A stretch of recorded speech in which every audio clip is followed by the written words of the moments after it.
a story, a story, a story. Come listen to a story. It's story time. Come listen to a story, a story, a story. Come listen to a story. It's story time. Hey friends, welcome to another story time with TT Brittany at Grow With Me Educational Center. And guess what? Today we are starting our very first chapter book. Oh my goodness, I am super excited to share this with you because story time is not just for our young readers. I want story time to be for all readers. Even our second and third, fourth and fifth graders. There's always something that you can learn or even take away from listening and reading stories. So today we're going to start our very first chapter book. And we're not going to read the entire book. We're going to start and we're going to read a couple of chapters every day until we get to the end. And we'll talk about it before we start reading. You know how we do. So what we're going to read today, this book was one of my favorite chapter books when I was growing up. And it's perfect for Black History Month. This book is by American Girl. Well, not by American Girl, but this book, the character is an American Girl doll. And her name is Addy, okay? Now, Addy actually has, let me see, 1, 2, 3, 4, 5, 6. There are actually 6 Addy books. So they actually call this a collection, okay? So it's not just one book, but this is actually a combination of 6 different books. And we're going to read them all here on our Grow With Me story time. Now, when you become 2nd, 3rd, 4th, 5th, and you're reading chapter books, they don't call it story time. They call it read alouds. But guess what? It's the same thing. So I want you to come on in, come into the room. I encourage you all to purchase the book. We did buy it on Amazon. I'll post the link so you can read along with us. I'm going to show you the pages because guess what? This book actually has pictures in it. It's one, not many chapter books have pictures, but this one does. So we're actually going to turn the camera around so we can actually read together and see the words. I can't wait to share one of my favorite books with you. Come on, listen.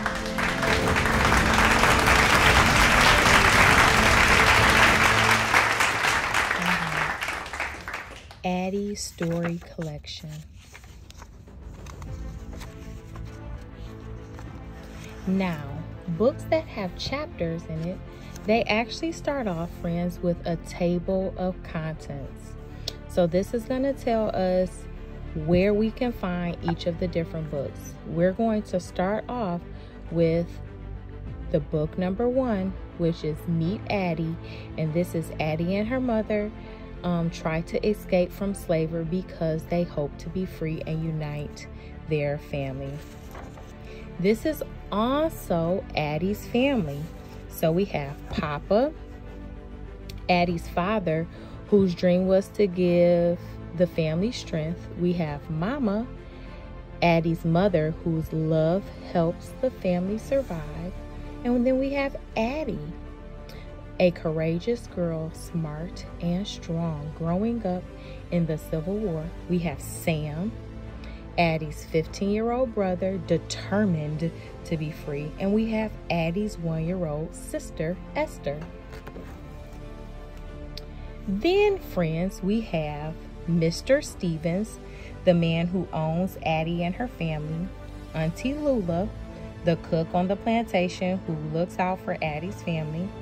Uncle Solomon, which is Auntie Lula's husband, who gives good advice. And then we have Miss Carolyn, a woman who helps Mama and Addy. Here are more friends. Harriet Davis, a desk partner who has life Addy thought freedom would bring her. We have Miss Dunn, Addy's kind and patient teacher, who doesn't like the lines to be drawn between people. We have Sarah Moore, Addy's friend who teaches her about the city and the big city and true friendship. We have Mrs. Ford, the firm but fair owner of the dress shop where Mama works. And then we have Mrs. Moore, Sarah's mother. That's her mom, Sarah's mother, who helps Addy and Mama get settled. Now we're going to get on started in this story. Meet Addy. Chapter 1, Whispers of Freedom. Addie Walker woke up late on a summer's night to hear her parents whispering. She thought no more of their quiet voices than the soft chirping of the crickets in the woods, just beyond the little cabin. Often she awoke to her parents whispering. Addie liked the sound. It made her feel safe knowing her mother and father were close by. A small fire glowed in the hearth as the last coals burned down from the fire Mama had used to cook supper. Usually Addie liked the warm glow of the coals in the darkness. It was only the light in the windowless cabin, but tonight it just made her hotter. Sweat crawled down her small body like ants. The stiff, dry corn husk stuffing her palate poked through the thin covering, sticking her. Her brother Sam lay on his own pallet near her feet. Addie could see his dark face in the firelight and hear his regular breathing. Her baby sister Esther lay next to her. Esther's steamy breath was blowing on Addie's face. Addie loved Esther, but it was too hot to be too close to her tonight. Addie tried to wiggle away from the baby. When she turned from Esther, her parents stopped talking. "Hush, Ben," Mama said to Papa. I think Addie woke up. Addie kept her eyes closed. She could hear the rustle of the corn husk when her father got up. His feet softly crossed the dirt floor. She opened her eyes just slightly as his shadow passed over her, covering her and Esther and Sam. Addie felt protected inside. She wanted to ask Papa what you and Mama were talking about, but she kept her mouth shut. When her parents started talking again, she listened. "That child asleep, Ruth," Papa said to Mama, returning to his pallet. "She's tired out." This is the picture of Addie opened her eyes slightly as Papa's shadow passed over her. She felt protected inside. They had the children out in the fields half the day, warming the tobacco plants. "Ben, listen to me," she said. Her voice was serious. "I don't think we should run now. The war is going to be over soon, and then we'll be free, Ruth. I done told you before, them Union soldiers ain't nowhere near our part of the North Carolina. They all the way clear on the other side of the state." Addie's father replied, "Who knows when we gonna be free? But Ben, we can't lose nothing by waiting. We are all together here." "That count for something," Mama argued. "Ruth, it should count, but you know it don't. With this war, times is hard, money real tight for the masters. A whole group of slaves was sold off the Guilford plantation because Master Guilford couldn't afford to feed and clothe them," Papa said. "That was Master Guilford. Master Stevens would never sell us. We work hard for him, and we do everything he tell us. He need me to do sewing, and you do his carpenter work. Addy had never heard her mama speak so firmly. What about Sam? Papa went on. I got to drag him off his pallet when the morning work horn sounded.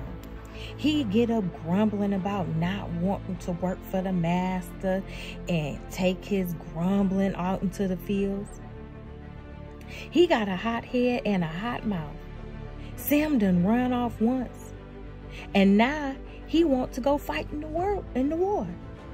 All he talk about is going north to fight for freedom. If Sam don't watch it, he gonna get us all in trouble. Addy did not like what she heard. She remembered when Sam had run off the year before.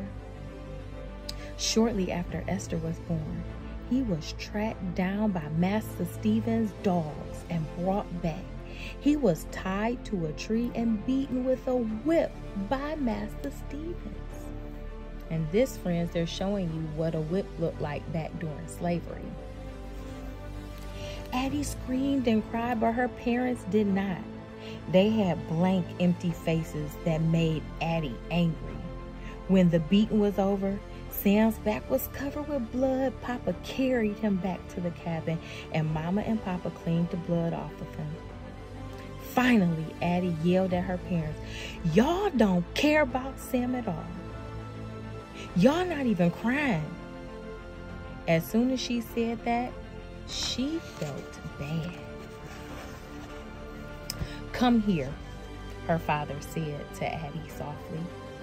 Addy went to him, ashamed to look at his dark, stubbly face. She held her face down, but her father lifted it up and wiped away her tears. Just because you don't see us crying and carrying on don't mean we don't care. It don't mean we ain't crying either. Me and your mama crying on the inside. We ain't always free to show our feelings on the outside, but on the inside, we is free. There's always freedom inside your head, Addy. Freedom." That was what her parents were talking about that night, but they were talking about it a different kind of freedom. They were talking about the kind of freedom a slave had to run away to get. "If Sam take off by himself a second time, we might not never see him again," Mama said in a worried whisper. "I want us all to be together." Papa didn't answer right away. Then he said, "Uncle Solomon told me in the field today that there's a set of railroad tracks about 10 miles after the river near Guilford Place. We followed them north till they cross over another set of tracks. Where they cross, there's a white house with red shutters. It's a safe house. An old white woman lived there, named Miss Carolyn. She gonna help us. She only got to get that far," Papa said. "We only got to get that far." In the dark, Addy hugged Janie, a small rag doll Mama had made for her. The doll she slept with every night. Her parents talked about running away scared her. She had never heard them talk about it before. Whenever Sam talked about escaping, they told him to hush. "If we get caught, Master Stevens gonna split us up for sure," Mama said. Her voice was shaking. "I figure ain't nothing for sure," answered Papa. "But we got to take our chances while we got them. You can't go backing out on me now." "I'm not backing out," Mama said. She sounded cross. "I'm just scared." "You want to go all the way to Philadelphia?" "I ain't never been no further than Guilford Plantation. What if we get lost from each other? We gonna go together. We gonna stay together. God will watch over us. You got to believe we going to make it north." Papa sounded sure and strong. Addy knew that he could protect them no matter what. "Let's just wait a little longer. When the war over, we all gonna be free. All of us right here, Mama said, but Papa was firm. I hurt when I see Addy toting heavy water buckets to the field, or when I see her working there, bent over like an old woman. Sam already 15, but she a little girl, 9 years old, smart as they come. She go out in the morning and her eyes is bright and shining with hope. By nighttime, she comes stumbling in here so tired she can hardly eat. Esther's still a baby. But Addy getting beat down every day. I can't stand back and watch that no more. We can't wait for our freedom. We gotta take it. Mama was quiet again. Addy wasn't thinking about the heat in the cabin or her prickly palate or Esther's hot breath. She was waiting for her mother's answer. None came. She heard her father rise. He went to the hearth and covered the coals with ashes. When Addy heard him lay down, her eyes popped open, and now Addy could see nothing. There was no light in the cabin. In the thick darkness, Addy knew she had heard a secret that she must keep to herself no matter how hot it burned inside her. She could feel Esther's breath on her back. Turning her face to her sister, she moved close, put her arms around her. The baby's breath did not feel too warm now. Addy was glad Esther was on the pallet with her. As Addy fell asleep, the only voices she could hear in the night were those of the crickets in the woods. Chapter 2. Early the next morning, Addy was in the tobacco field warming the plants. She and the other children moved from row to row quickly, pulling green wiggling worms off of the leaves. The worms were as fat as her fingers, but Addy tried not to think about them. Instead, she dreamed about the kind of freedom Mama and Papa had talked about the night before, the kind slaves run away for. She saw herself learning to read and write. First, she'd write the names of everyone in her family. She saw herself wearing fancy dresses with lace, nothing like this rough cotton shift she had on right now.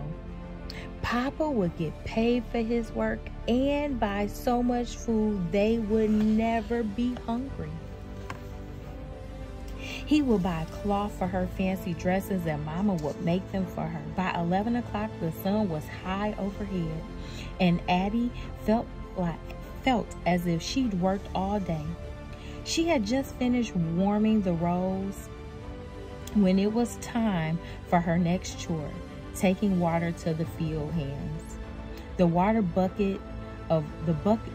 The full bucket of water, she carried almost pulled her arm from her shoulder. As Addy struggled with the bucket, sweat ran down her dark face, soaked the neck of her shift, but liked this chore because she sometimes had a chance to see Papa and Sam. On this day, she saw Sam. As usual, he had a riddle for her. "Riddle me this," he said. "What's smaller than a dog, but can put a bear on the run?" Addy thought hard as Sam took the dipper from the bucket and poured some water over his head. From a few rows away, the overseer snarled, "That water's for drinking, boy."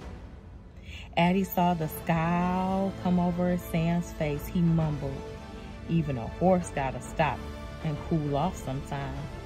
"I better get on," Addy said, worried that the overseer might come over to them. He carried a whip. "Nah," Sam said. His face was softening. He was as tall as Papa, but he was skinny. When he smiled, Sam still looked like a little boy. "I ain't done drinking yet. And you ain't answered my riddle.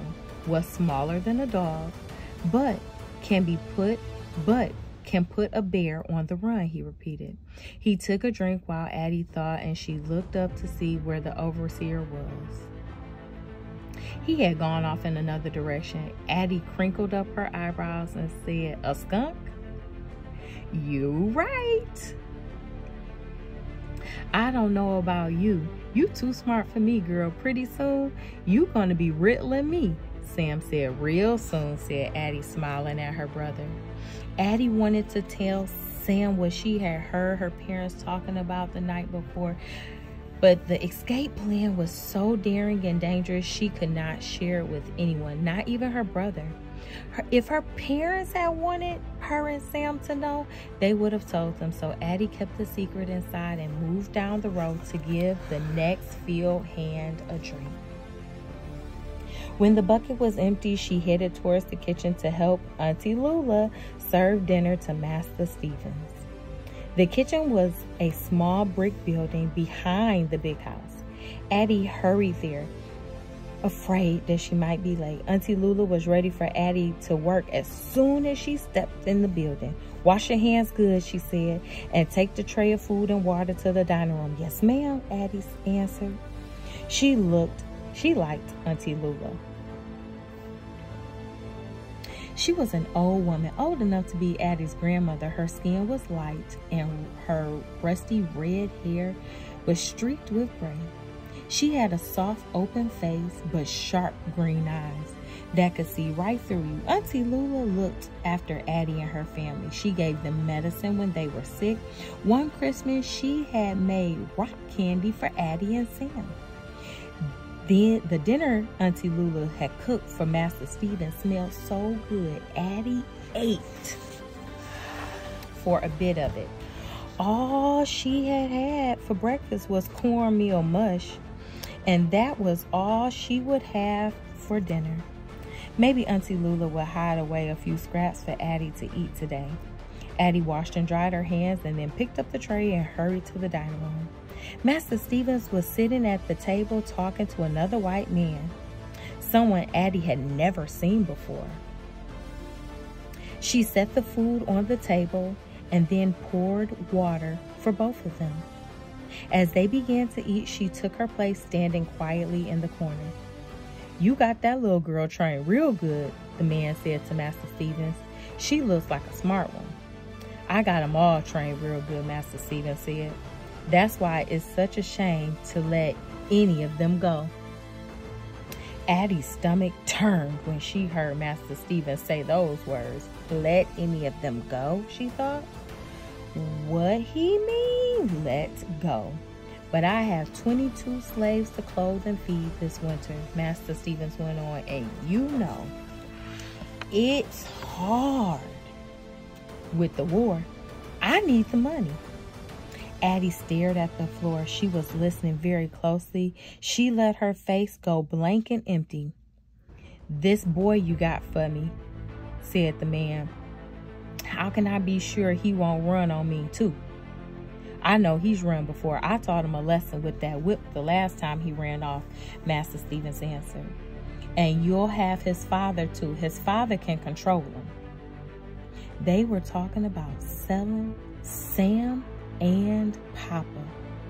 Addy just knew they were. Her father had been right. Master Stevens was gonna split up their family. "Hey girl, more water," the strange man said, turning to Addy. Addy hurried to pour him more water. "You sure you don't want to part with this one?" the man said to Master Stevens, patting Addy on the head. Addy's head shook. She wanted to pull away from his touch, to scream, but the blank look was frozen on her face. She filled the man's glass and started to pour water for Master Stevens. "I'm not looking to sell her, Master Stevens." And here's a picture of them saying, "You sure you don't want to part with this one? But I know the price good for the house servants is going to go up one day. Maybe when she's a little older, I'll let her go too. By then, She might fetch a price as good as her brother. She's just too young.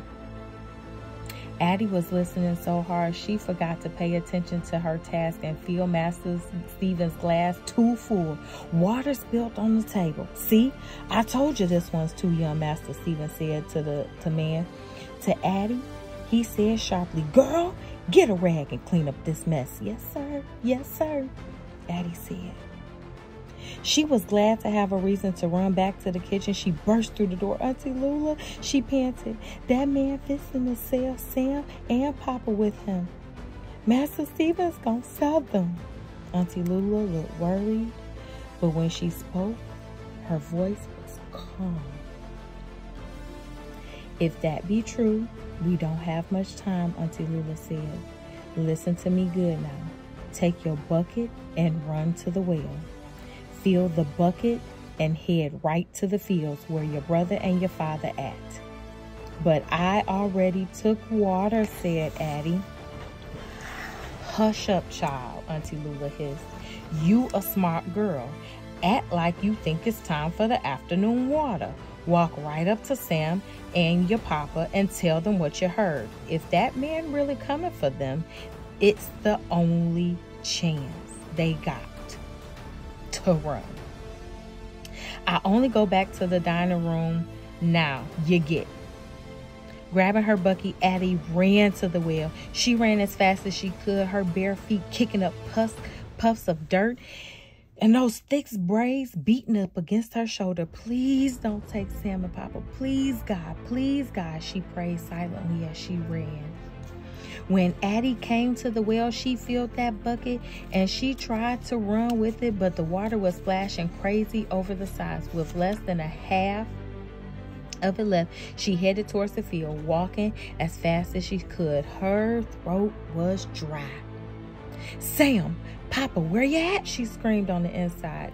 Outside, her eyes desperately searched the huge field.